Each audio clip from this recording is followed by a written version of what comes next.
So what's up guys, J-Moto here. At ngayong hapon ay nandito ako sa isa sa magandang tambayan malapit dito sa amin. Actually dapat i-review natin tong motor, pero ganito pa yung status dito. Medyo mainit pa yung panahon. Wait lang, check ko lang, parang naninibago ako sa takbo ng motor natin.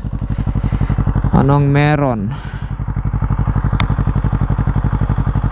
So sana naririnig nyo ako, no? Okay yung connection ng audio natin. So ngayon kasi tinanggalan ko siya ng silencer, kaya naka open muffler yan. Yung problema parang may something. Anyways, doon na tayo magre-review sa unahan. Yan, naka-stock ano pa tayo guys, ha? Ano ba yung tawag dyan? Ito lang yung naka aftermarket muffler, pero naka-stock pa doon sa ilalim. Kaya ganyan yung tunog nya. Yan, ganyan pa yan siya. Hindi pa masyadong bulahaw. Which is goods lang naman, kasi ayaw ko naman talaga ng maingay. Lalo na pag katulad sa amin dito, kapag medyo gabi-gabi na, napakatahimik na ng paligid. Kaya kung maingay yung motor mo, nakaka-istorbo ng iba. Okay, so guys, yung vlog natin ngayon, nakita nyo naman sa thumbnail kung ano yung pag-uusapan natin. So I would like to introduce lang itong bagong motor natin, which is yung Yamaha R3. So yan lang naman yung pag-uusapan natin ngayon. At ito na yung bagong motor na gagamitin natin sa mga vlogs natin sa ngayon. Dahil sa mga hindi updated, yung ating pong Yamaha site ay nasa bahay at ongoing po yung setup natin sa kanya. Kaya from now on, ito na yung magiging kahalili niya na makikita nyo sa vlog. Ang atin pong bagong Yamaha R3, yung bago nating motor.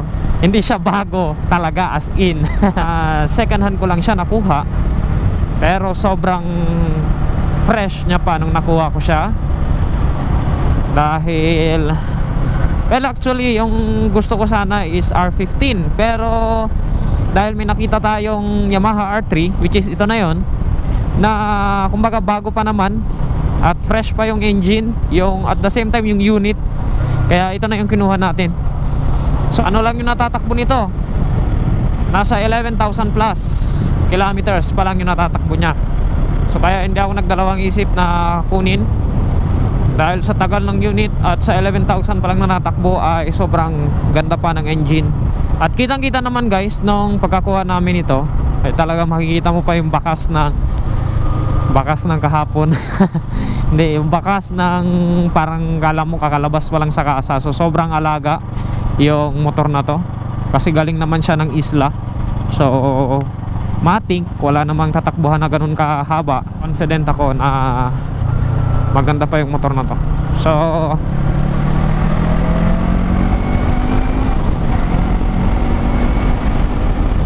ayan, mamaya ipapakita ko lang sa inyo. Actually ilang buwan na to sa akin, nagamit-gamit ko, pero ngayon ko pa lang siya mabibidyohan na ipapakita ko sa inyo. Dahil nga marami tayong ginawa at medyo na busy tayo sa buhay, kaya hindi na tayo nakapag-vlog. So yan, ngayon ko pa lang siya makukunan ng video at may papakita talaga sa inyo.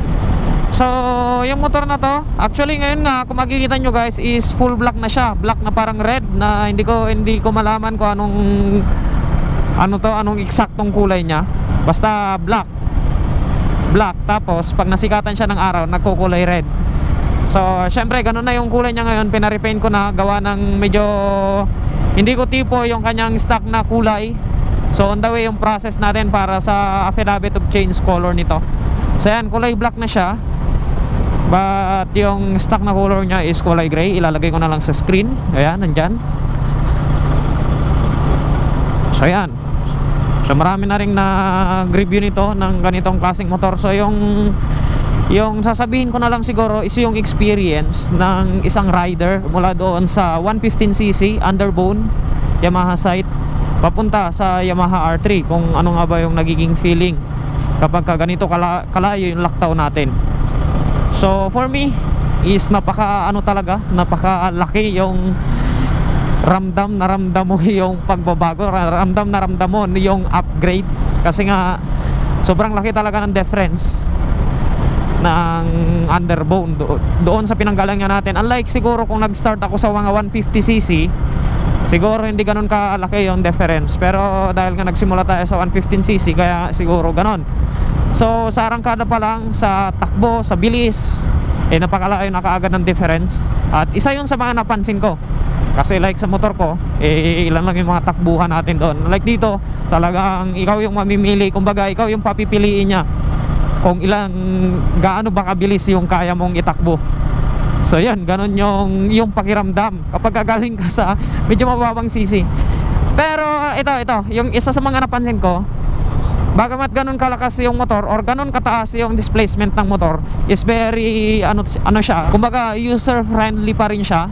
Lalo na sa guys, kapag unang arangkada, hindi mo mararamdaman yung sobrang lakas ng motor na tipong magwawala ka agad. Okay? So kaya lang siya, parang chill din lang. Pag dinray mo sa unang arangkada, okay lang naman. So lalabas yung kanyang pagka beast mode kapag nandoon ka na sa may 3rd gear, 4th gear, 5th gear. Kapag binirit mo yung dyan sa may mga part na yan, talagang ititilapon ka. So ganon yung pakiramdam. So parang sobrang lakas ng hatak ng motor. At doon mo na mararamdaman yung talagang yung totoong 321cc. So ganun siya. So pero kapag naka-chill mode ka, chill mode ka lang naman. Chill mode lang naman din siya. Hindi naman siya yung tipong nagwawala. Tapos pagdating naman sa mga corner, ito pa yung napakalaking pagkakaiba. Siyempre siguro kung sa 150cc ako nag-start, medyo sanay na ako sa medyo malakas na hatak. Pero dahil nga 115cc yun, kaya natin yung iwasi-wasi kahit sa mga curves. So kita nyo naman yung mga natin, yung mga video natin before. So medyo okay lang siya. Hindi siya masyadong mahirap dalhin sa curve. Pero ito is okay. Dito na tayo sa bayan. So pero ito, pagdating sa curve, talaga ang gagamit ka ng downshifting. At the same time, talagang kailangan mong i-manage or kailangan ng throttle discipline pagdating sa mga curves, kasi hindi siya basta-basta. Talagang kung tipong katulad dati sa Yamaha site na dire-diretso lang ako, kung dito gagawin ko yun, siguro matutudas ako dito. Ganun siya. So dahil nga may kalakasan yung motor. At the same time, syempre dahil nga mabigat na siya na klase ng motor, kailangan mo na ring mag body position. Yan. Hindi naman yung tipong sasayad tuhod ka, pero ako kasi ramdam ko yung kailangan pagdating sa curve medyo mag-lean ka konti para madala mo yung motor. Kasi kung hindi mo yun gagawin sa bigat ng motor, medyo hindi ka kayanin nakunin yung curve kapag kaganon. So kailangan mo siyang dalhin ng maayos at tamang position ng katawan, balance pagdating sa curve. Kasi kung hindi, lalagap pa ka at itatapon ka doon sa kabilang dulo ng kurbada. Okay, and then siguro yung pinakalas na napansin ko na big difference doon sa dati nating motor. Actually, hindi naman dapat talaga pinagko-compare, di ba? Pero sa akin lang, yung experience from lower cc papunta sa, nag-jump kasi tayo ng medyo malaki-laki kaagad. So, yun yung gusto kong i-share. So yo, what's up guys, J-Moto here. At yan, nagkaroon tayo ng pagkakataon dito na mabidyohan tong motor. So, ayan siya guys. O yan. So, yun yung ating motor. At ngayon ay kasalukuyan siyang nakakulay black. At ito yung sinasabi ko sa inyo, yung mga pintura na to is ano yan siya, kulay black na pag nasikatan ng araw is parang nagkukulay red. So, syempre, big shout out kay Idol Angelo Kyoge. So, siya yung nagrepaint itong motor natin. So, hanggang dito sa harap, yan, nakaganyan yung kulay niya. So, yan. And syempre, pakita ko lang sa inyo. Ito yung status niya nung nabili ko siya. So, naka aftermarket na muffler. And ito yung mga part na to is makinis pa yan nung nabili ko siya. Tapos, syempre nung nakuha natin siya, makakapal na rin yung mga tire. Bagong palit lang yung ano ko, parang bagong palit lang itong nasa likuran. At the same time, naka ano na rin pala to, naka Shinko tires na 140. Ayaw makita yung size nya. Tapos syempre sa harapan naka Pirelli Diablo Rosso Sport. Yun yung pangharap niyang gulong. And so yan yung status nya. Yung radiator, may radiator guard na rin nakuha natin. And maganda pa yung quality ng yan, kita nyo naman sa makina, di ba?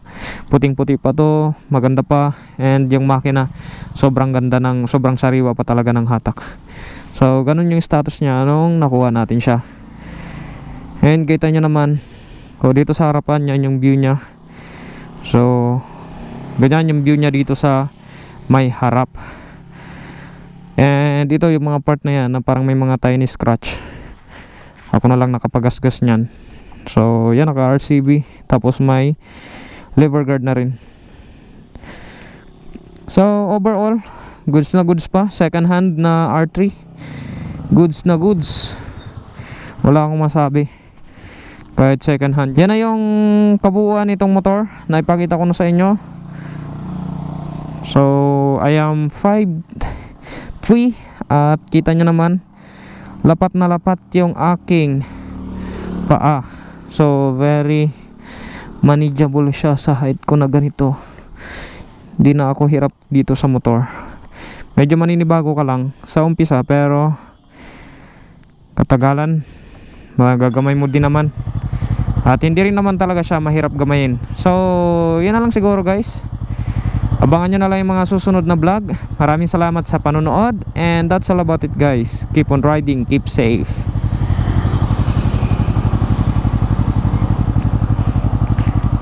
And ito yung sound ng kanyang muffler. Ayan.